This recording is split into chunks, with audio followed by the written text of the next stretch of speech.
So in Japan, it's been quite an adventure so far. We went into Tokyo and we had 4 days in Tokyo. When we got there day one, we first went in a big camera, which is this big shop full of absolutely everything, and then we also has a whole floor. It has a whole floor completely full of like camera gear everywhere.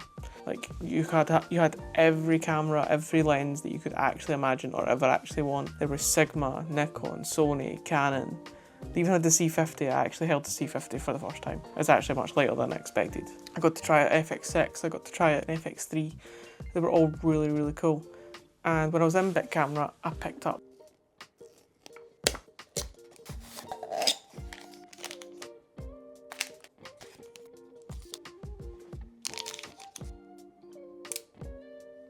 that's the DJI Osmo Nano. It's actually been a godsend on this trip.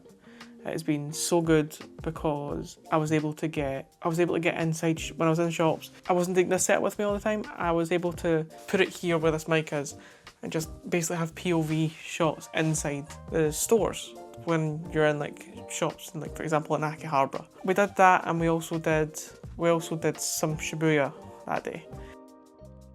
So day 2 we went to Akihabara. Now Akihabara is full of retro game stuff, old camera stuff, and when we were there, I had a couple of things I was looking for.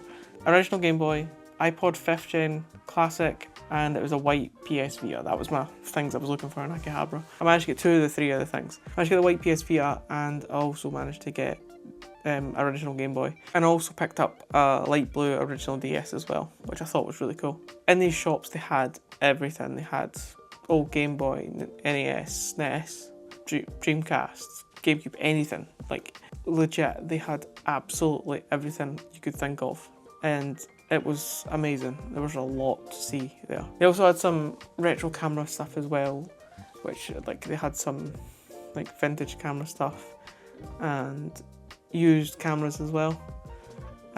Like there was a whole wall of just Sony cameras, a whole wall of Canon cameras, and it's quite weird just being able to see the cameras out and about, because like in the UK you don't see that at all anywhere.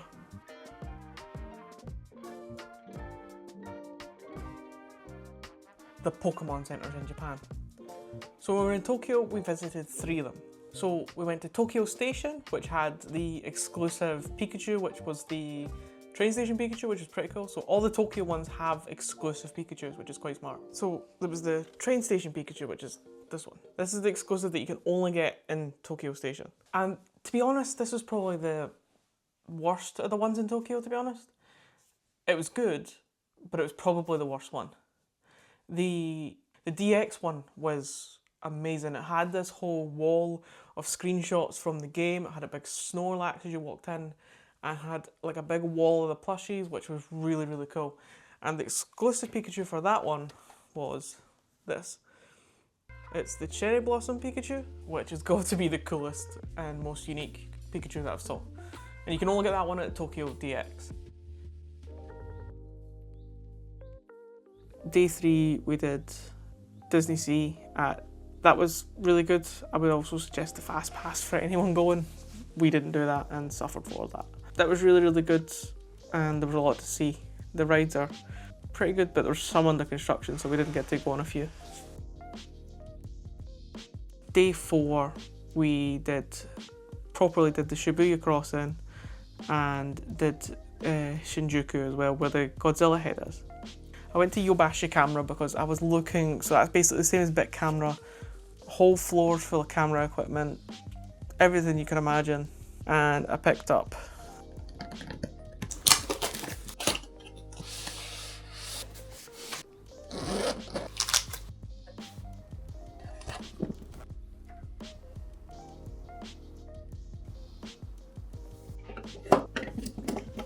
some DJI Mic 2s. These are amazing. These were one of the things I was actually genuinely trying to get over here because they are a tiny bit cheaper, but yeah. So I picked up a set of DJI Mic 2s, and that is what you're hearing this on right now. That also works with the Osmo Nano, which is really, really good. That was one of the things I really was looking to get. I was looking to upgrade these because they have the ability to be able to still be used as a lapel mic with the bit at the top and stuff. But yeah, so we did that in Shinjuku, and then we moved back to Shibuya because I wanted to go to the Rewind Yo-Yo shop. That's the only shop that I've seen that does kind of yo-yo stuff like that. I met the 4A world champion as well. He helped me pick a yo-yo. I got to try a few different yo-yos as well, and it was awesome. I didn't actually get to film in there because there was a lot of people in the store, so I didn't actually film in there, but yeah, it was really, really cool. Highly recommend Rewind Yo-Yo. It's amazing. Then we went to the Shibuya Pokemon Center, and this one had a giant Mewtwo display, like life-size display as you walk in the door. This was really cool. When we actually went to the store, this one was really busy to the point where you couldn't really see anything. I couldn't tell you what the exclusive Pikachu was for that one, but it was really busy, which made it difficult to actually discover or see what was in that store. When you're traveling between the cities, you need to go on the trains called the Shinkansen. These are the bullet trains. Again, my pronunciation in this is probably not the best, so bear with me on it. But this is one of the really, really cool bullet trains, and genuinely it's the ones that have the really long front nose, and these can go up to 200 to 300 miles an hour. But the thing is, when you're actually on the train and it's darting through where it needs to go, you don't really feel it. It just feels like a normal train, to be honest. The only time you can kind of tell is when you're looking out the window. But talking about bullet trains, we went from the bullet train from Tokyo to Nagoya.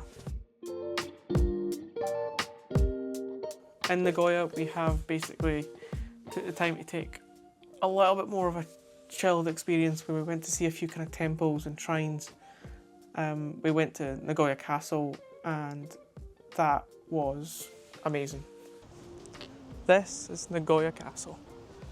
This is really, really cool.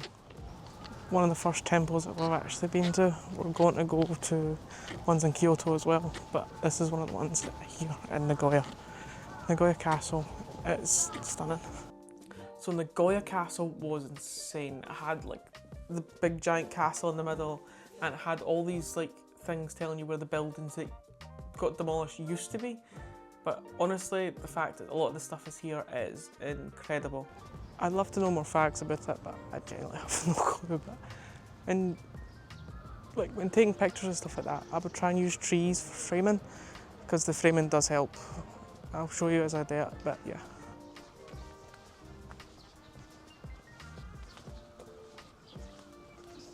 Probably should have brought sunglasses, to be honest. There was a part that you got to go inside one of the temples, and you get to see all the screens with the screen paintings with all the kind of tigers and I think it's peacocks and stuff on it, and honestly they look incredible. This is one of the places where you have to actually take your shoes off, so you're kind of walking about in your socks. I think it's to make sure that everything's clean and all that kind of thing, and obviously with it being a temple, it needs to be looked after like that. Honestly, seeing where an emperor would sit versus just the other people that's getting addressed, there's levels to these things, all the architecture, the kind of gold birds between some of the rooms, and then also the ceiling in the rooms look really, really cool as well. Honestly, Nagoya Castle, if you're in Nagoya, it's a must go. It's really, really cool.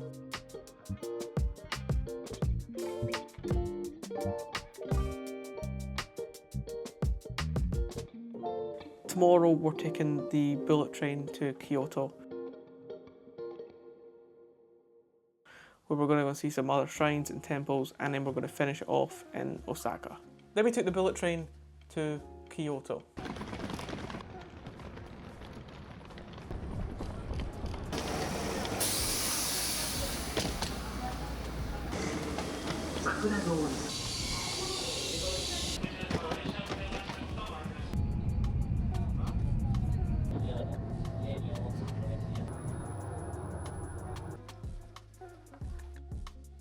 Kyoto is the city of temples and shrines. I'm sure there's over 2,000 temples and shrines there, and so you're not struggling for choice. But honestly, one of my favourite ones has got to be the Kyoto one. The Kyoto one was Basically, it had giant Hoto and a giant Logia statue, and honestly, they looked amazing. The Mega Evolution plushies were really, really cool as well.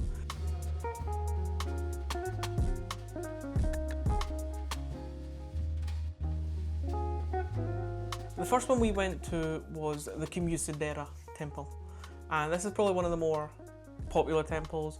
It's the one that everyone recommends. It's the one with the giant red pagodas. Normally this one is swarming with people, like it's full of people, full of tourists everywhere.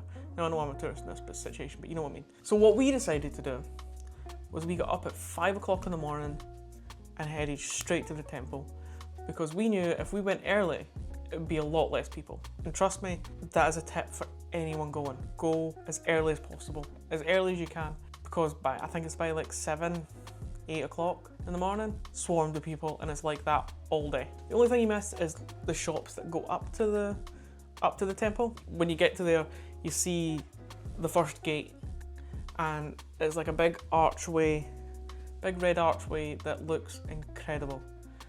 And there's a few like dragon statues and stuff like that near it. This is your first pagoda. Now, everything in these temples, everything in these shrines, there's not a single nail that was used to put it together, which that's insane to think about. Like that not one single nail was used to build these magnificent structures. So you see that first pagoda, and then you carry on through to the main temple. Now this is like on the hillside, but it's honestly, like when you see the view, you've got a pagoda that if you look out, you can see the other pagoda just way off in the distance through the kind of valley area. And if you look to your right, you can see all of Kyoto from there. The view is stunning. If you just go slightly further along from the main temple, you can actually look back and see the main temple along the side of the hill. Honestly, it is such a view. It's such an impressive sight to see. If you carry on the path, you're able to get to the other pagoda. The other pagoda gives you a really unique view of the main temple, and seeing that thing close up is honestly worth the walk. It's worth the little trek along the path to get to there. Honestly, like seeing the pagoda up close, seeing all the details, it's extremely impressive. And honestly, it's a must-see if you go to Kyoto. So after that, we went to do some chopstick making. Now, this was a really unique experience. You get to actually speak with some of the locals and kind of get an understanding of like what goes into making chopsticks, some Japanese culture, maybe even understanding like what people who live in Japan like actually doing, which was a really nice experience. So when you're doing the chopstick making, you get to pick your wood, and sometimes there's more expensive woods but they're harder to work on, and there's also the standard ones as well, and they're normally the easiest to work on. But they guide you through the experience, and honestly, once you get the chopsticks at the end, it's honestly such a cool souvenir to have.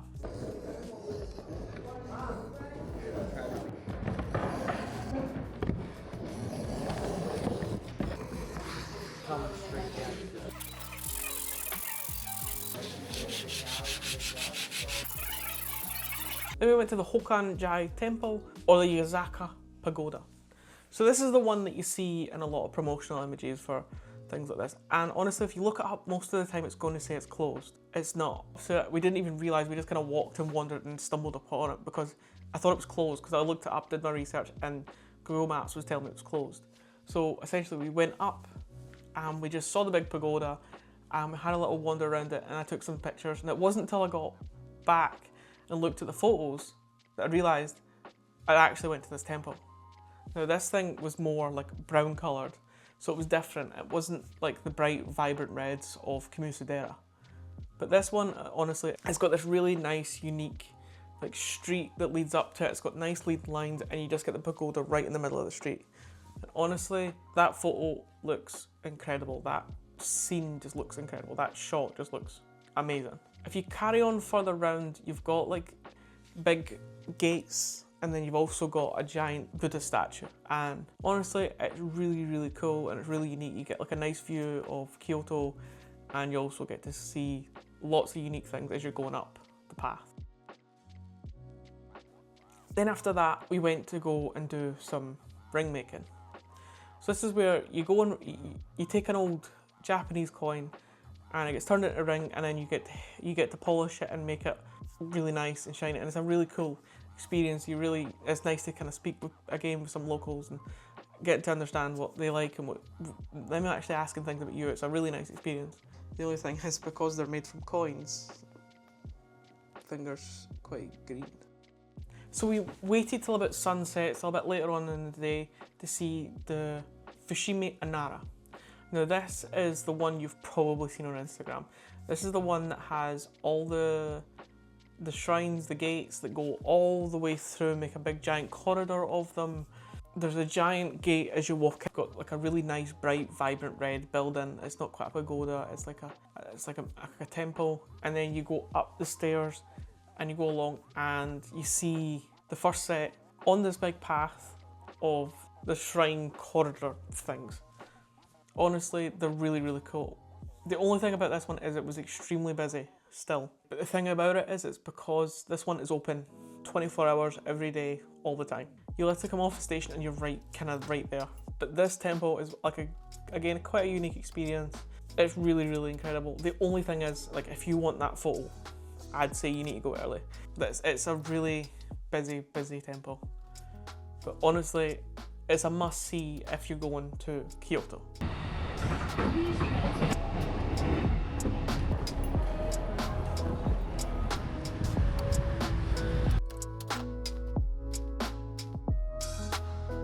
So then we moved on to Osaka. Now this was more similar to Tokyo.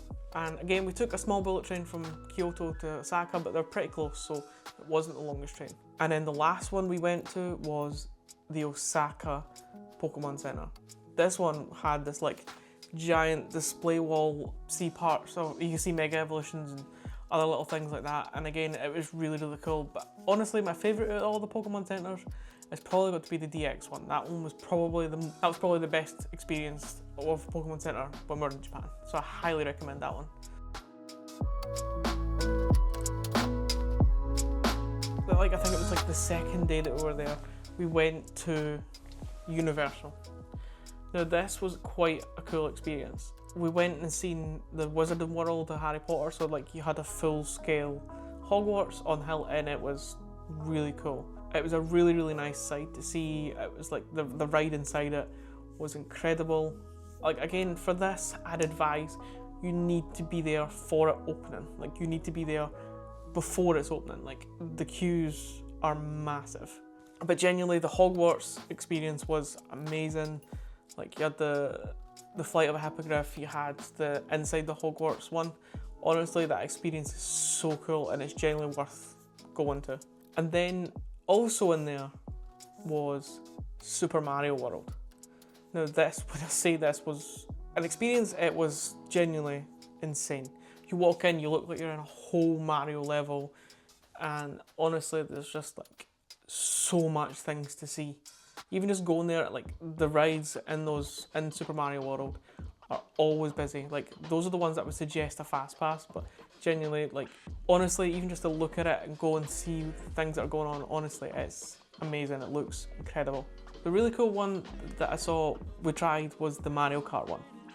So in the Mario Kart experience, we actually go along in an actual Mario Kart, and you've got these like AR goggles on, and essentially you get to see like characters flying across the screen, and you're like shooting shells and turning, and honestly, it's a really, really cool experience. We also did the Jurassic Park one as well, and honestly, when I say that is an awesome ride, it genuinely is. Like you go through and it's like a whole kind of normal boat ride that turns to crap, and there's dinosaurs coming at you, and then it goes up and you see the T-Rex.